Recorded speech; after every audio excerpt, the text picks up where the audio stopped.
off the lights and turn on the dark. Chilling tales for dark nights.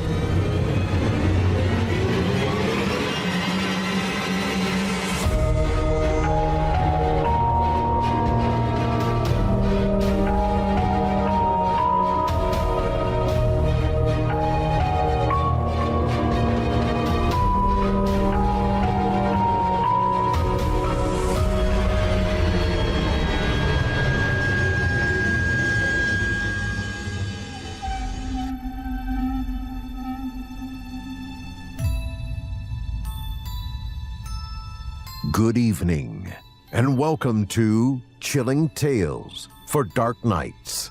I'm your host this evening, Steve Taylor. What follows is a tale of false lives, old betrayals, and the terrible cost of remembering who and what you really are.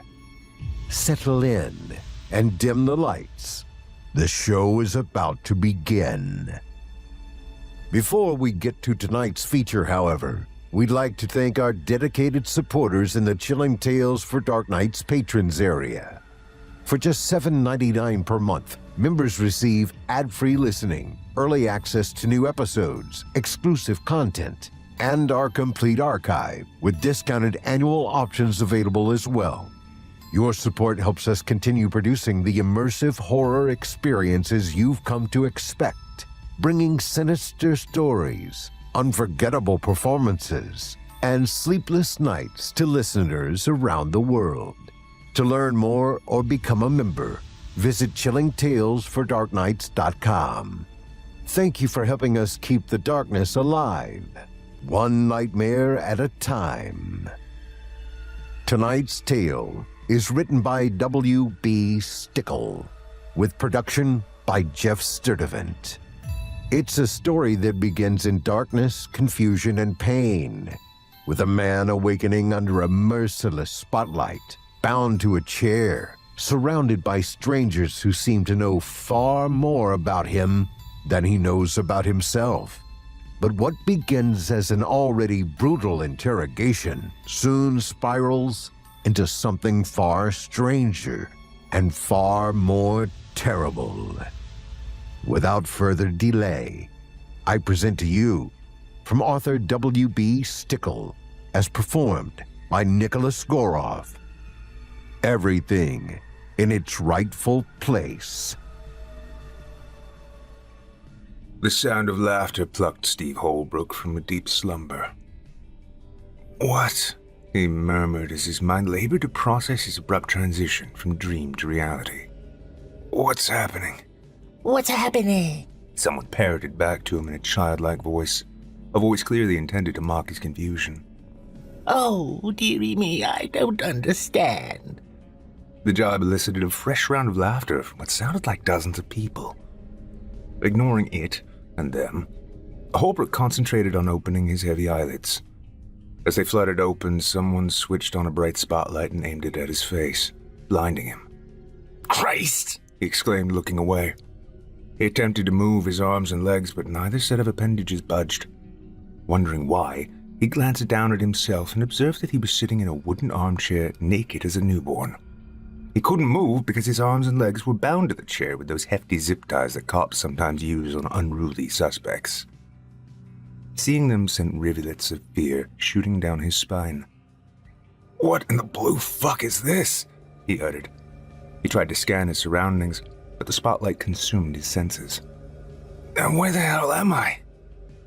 Two massive suited figures moved in towards him from the shadows and began pummeling his body with anvil-sized fists.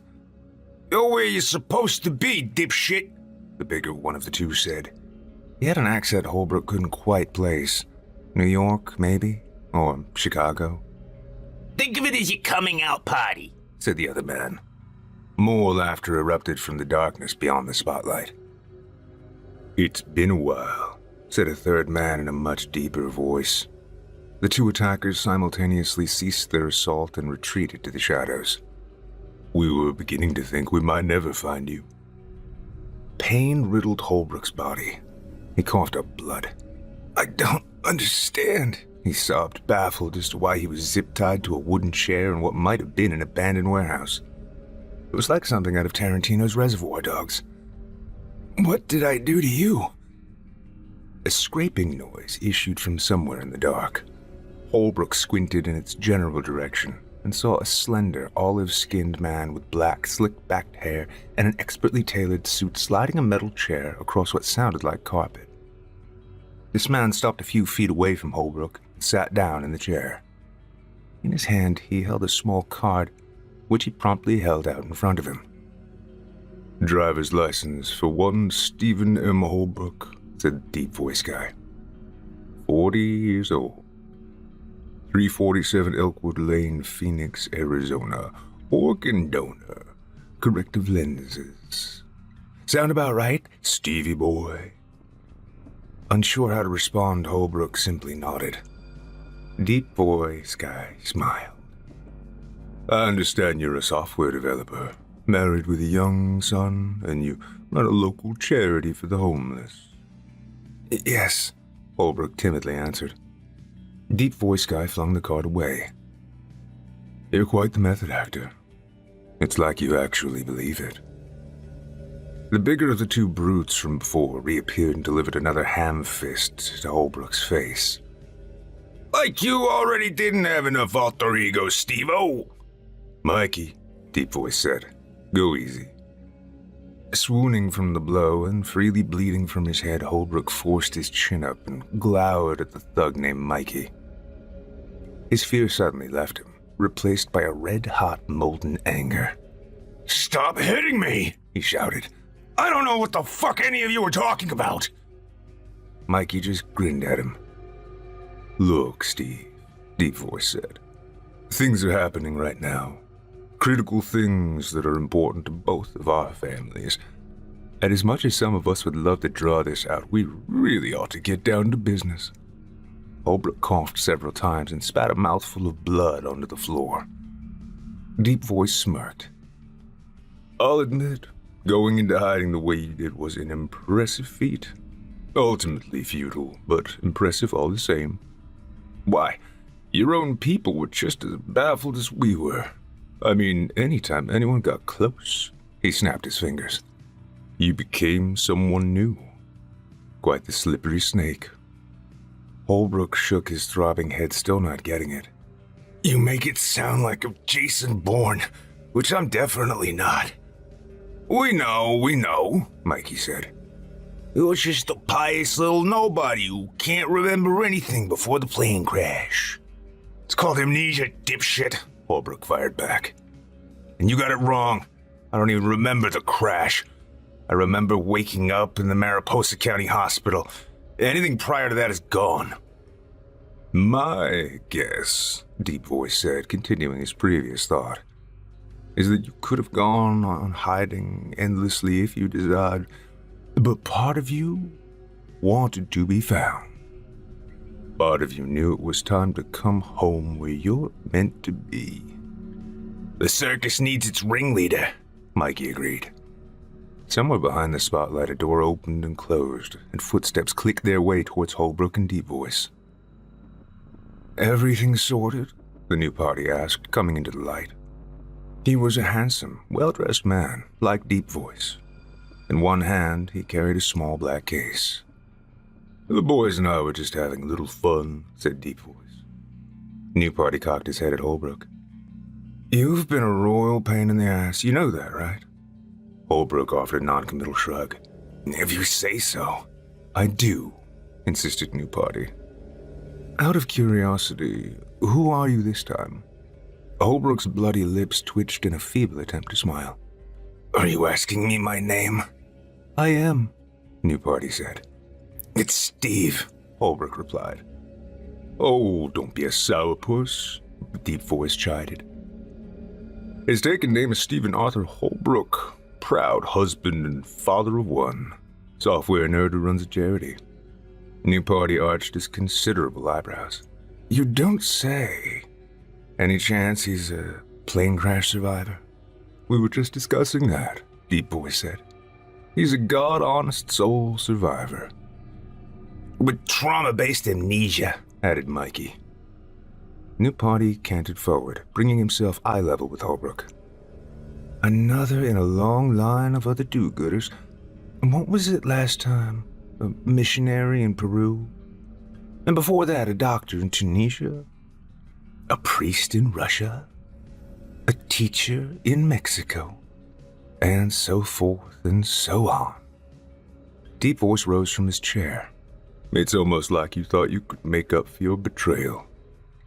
Is that what you were doing? Asked New Party. Trying to get back in the boss's good graces? Holbrook scowled up at the man. You assholes listen to me. I don't know what you're talking about. I'm not part of your mafia or whatever this is. Just a guy trying to do right by his family. That's it. Your family? New Party said, bemused. And who would that be? Wife, Mary, and son, Louis. Deep Voice chimed in. The way he said their names made it sound like they were part of an inside joke. That's correct, Holbrook said. You motherfuckers better not have harmed either one of them. And if we did, countered Deep Voice. A caustic expression gripped Holbrook's face. I will torture and murder all of you, and anyone you care about. Oh, there he is, Mikey bellowed. There's my guy. More laughter erupted from the small crowd. The rage coursing through Holbrook's body made him want to disembowel every last one of them. Unfortunately, the zip ties nullified any hope he had of pulling off such a fantastical stunt. With this heavy in mind, he compartmentalized the rage and forced himself to calm down. Tell me they're okay, he said evenly, and I'll do anything you want me to do. New Party set the case he was holding on the ground and clapped his hands together twice. Instead of that, how about this? A few seconds later, Mikey and his brawny partner dragged what looked like a pair of mannequins out of the shadows. They dropped the mannequins, one adult-sized, the other much smaller, on the ground that lay between Holbrook and Mr. New Party. Someone beyond the spotlight angled it down so Holbrook could see what they'd brought him. It was Mary and 7-year-old Louis. Their eyes were open and both of their necks had clearly been broken. No! Holbrook cried, bucking hard against his restraints. Why? They didn't do anything to anyone! Why? Said New Party. Because these pets were not yours to have, Steve. Their deaths are on your hands, not ours. You did that. Me? Holbrook roared. Fuck you! I loved them. Oh, God. Louis. Mary. I'm so sorry. Yes, you, Deep Voice told him. I mean, yes, Mikey did the physical neck snapping, but only because your actions forced him to. Holbrook stared at the dead bodies and wept freely. Remember anything yet? New Party asked. Like what? Holbrook cried. What the fuck am I supposed to remember? Who you are and what you're doing here, Deep Voice said. You'd better kill me while you still can, Holbrook mewed. Because if I get out of this chair, I'm going to make it bad for every last one of you. Yes, go with that, New Party encouraged. Let that lead you home. Holbrook sensed a spark flickering somewhere in his brain, and with the spark came a measure of understanding. Home, he said, the thread of it just out of grasp. Deep Voice looked at New Party questioningly. Should we let him get there on his own? New Party consulted his wristwatch. Not enough time, I'm afraid. We have a schedule to keep and we're getting down to the wire. Give him a nudge. Deep Voice nodded and placed a palm on Holbrook's bare thigh. A tremor passed between them and a flood of memories rushed into Holbrook's head. How's that, Louis? New Party asked. Louis, the man who had been Holbrook echoed. That's good, New Party chuckled. Yeah, I thought it curious that you named your son Louis. Louis, whose real name was Lucifer, glanced down at the boy's lifeless body. The grief he'd been feeling floated away like a passing stench. I got careless. Happened in Tunisia, too. He peered up at New Party. Took you long enough, didn't it? New Party smiled. Half a century. Barely a blink.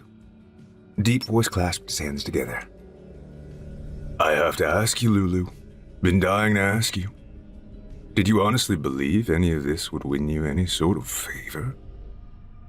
Lucifer sneered, remembering all the false skins he'd adopted after immersing himself in humanity. Yes, he hissed, the zip ties binding his arms and legs devolving into ash. I need to go home. New Party smiled at the Morning Star. Let's be clear, brother. No matter what you do, you will never be welcomed back. Do you understand? You weren't a mistake. He doesn't make those. You were created for a purpose. Lucifer meditated on that for a length before nodding. Deep Voice nodded as well. Did you honestly not realize this until just now? Of course I knew, Lucifer growled. I was gifted with the truth shortly after the first war. The universal balance and all that. Ooh la la, Deep Voice said. You must be one important motherfucker, huh? We are all important. Lucifer said, tapping his foot on the concrete flooring. Hang on, I know this one. That's it, Lulu, Deep Voice said. You can do it. More knowledge flooded Lucifer's immense psyche, evoking a slight grin. Rafa, he said. My little brother Rafa. Raphael beamed at his older brother. Nailed it. Like the carpenter to the cross, Lucifer quipped. No, Rafa. I thought perhaps if I showed remorse, he'd give my role to someone else. He closed his eyes for a moment, then he reopened them and shifted his attention to New Party. So, does this mean what I think it means, Gabe? Gabriel opened his black case, revealing a shimmering trumpet. He grasped the instrument in his right hand, and it seemed to become part of his body. It does. You're first in command did well enough in your absence, but we've only been able to go so far without you. He and Raphael turned away and joined the other figures in the dark. Only Michael remained. Lucifer stood and approached the Archangel. Mikey. Michael put a hand on his older brother's shoulder. All that stuff before. It was just for show. You know that, don't you? I do, Lucifer said. Though, a couple of those blows felt mighty familiar. Yeah, I've been holding on to those for a long time. I guess I just needed to get them out of my system. Lucifer rubbed his jaw. Mission accomplished. Michael snickered. Listen, we have to go do our thing, but I wanted to let you know I'm going to talk to the big guy for you. I've been thinking about it, and I'm going to volunteer to switch places. After your 1,000-year rampage is over, of course. Lucifer was genuinely surprised. Michael, don't say anything now, Michael cut in. We'll talk when everything is said and done. The two brothers stared at one another for a length. Then Michael was gone. Lucifer pondered his closest sibling's offer. He supposed only time would tell if it was a ruse or not. Wonders never cease, he said, and leisurely strolled to the opposite end of the structure they'd chosen for his awakening, where an open door awaited. A dozen paces past the door, he turned back to discover he'd been in an old abandoned church, surrounded by miles of desert. How quaint, he thought. He flicked his tongue, and it also turned to ash. Its destruction gave him no pleasure as it once might have. It was dark out, late evening. Above him, the sky was a purple bruise giving way to the black of night. Taking comfort in that, he panned across the desert in search of his followers. Amongst the cacti to his left stood a large group awaiting his arrival.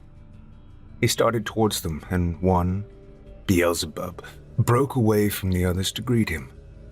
You're back, the archdemon said. Yes, said Lucifer. Beelzebub simpered.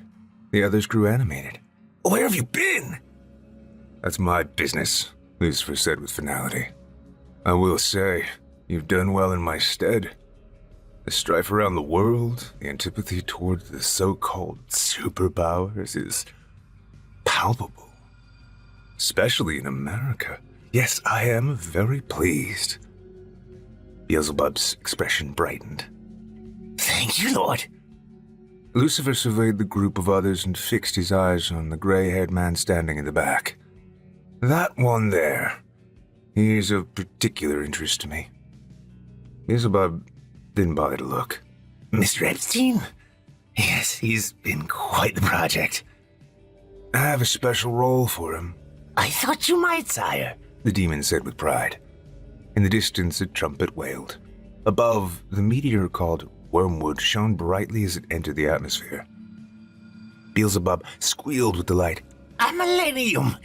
Is it here at last? It is, Lucifer confirmed.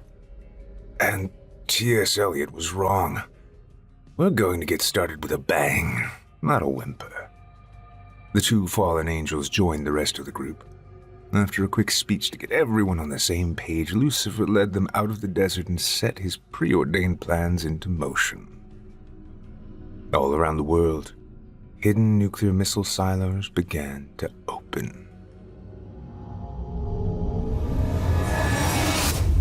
You've just heard Everything in Its Rightful Place, written by W.B. Stickle, performed by Nicholas Goroff, with production by Jeff Sturdivant.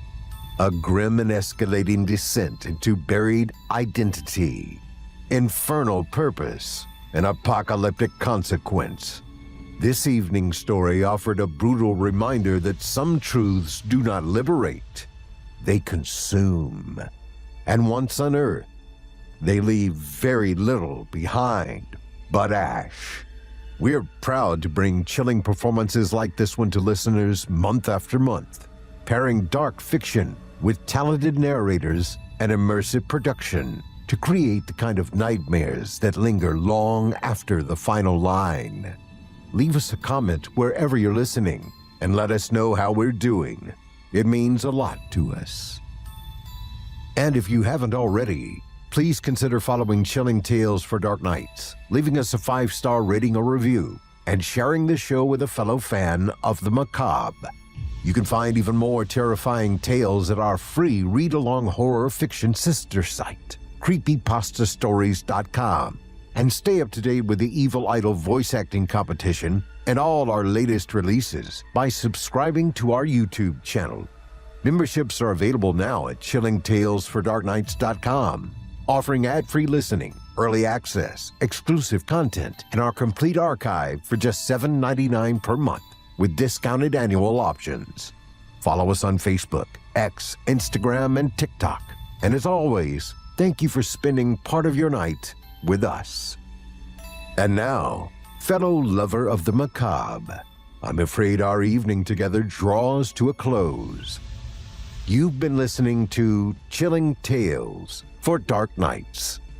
Until next time, I'm your host, Steve Taylor, reminding you to turn off the lights and turn on the dark. Sweet dreams, listeners. Sweet dreams. Chilling Tales for Dark Nights.